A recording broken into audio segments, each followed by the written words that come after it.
मी परवाच्या दिवशी मुंबईला मोर्चा काढला होता. आज इथल्या बोर्डा मोर्चा काढतोय. राज्य सरकारकडे गेल्या अनेक वर्षापासून आम्ही मागणी करतोय की माथाडी कामगारांचा कायदा धोक्यात आलेला आहे. या कायद्याला धोका आणणारी मंडळी बाजूला राहिली आणि माथाडी कायद्यावर जाचकाठी लावण्याचा प्रयत्न होतो, चुकीचा आहे.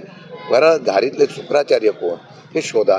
जे कोणी अशा प्रकारचा भ्रष्ट मार्गाने चुकीचे ऑर्डर काढून खंडण्या वसूल करतात त्यांच्यावर कारवाई करा. पण त्यांच्यावर कारवाई करण्यापेक्षा त्यांना राजाश्रय मिळते आणि आमच्यावर कारवाई होते अशा प्रकारची भावना आहे. आता आम्हीच रस्त्यावर उतरतोय.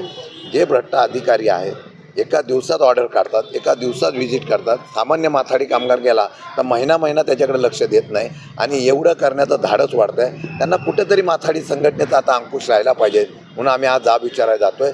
आम्ही अल्पकालीन चर्चासुद्धा घातलेली आहे. सरकारकडे आम्ही मागणी करणार आहोत, याच्यावर कारवाई आपण करावी. कोणालाही पाठीशी घालण्याच्या संदर्भातली भूमिका करत असताना आपण यामुळे माथाडी कायदाच धोक्यात आणण्याचा प्रयत्न करत असतील तर त्याचा जाब विचारणार आम्ही आहोत. काही गुंड टोळ्या भ्रष्टाचाराच्या माध्यमातून अधिकाऱ्यांना, यंत्रणेला, पोलीस यंत्रणेला हाताशी घेऊन ऑर्डर काढतात. एकतर खंडणी वसुली करतात, रिकव्हरी काढतात, नंतर ज्या लोकांचा अधिकार आहे त्यांना बाहेर काढतात आणि बोर्डाच्या अधिकारांचा वापर करून पत्र घेऊन कारवाई करण्याचा प्रयत्न करतायत. ही सिस्टीम आम्हाला मोडायची.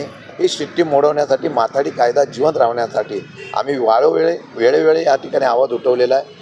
लक्ष देऊ न देऊ आता न्याय घेण्याची भूमिका आम्ही आमच्या पद्धतीने करू. मुख्यमंत्र्यांनी ग्वाही दिलेली आहे की आम्ही याच्यावर कारवाई करू. ही कोणी असेल, मागे SIT नेमली होती पण त्याच्यावर काही झालं नाही. उलट SIT नेमल्याने परत यंत्रणा एवढी जोरात कामाला लागलेली आहे की आजही ऑर्डर काढतायत.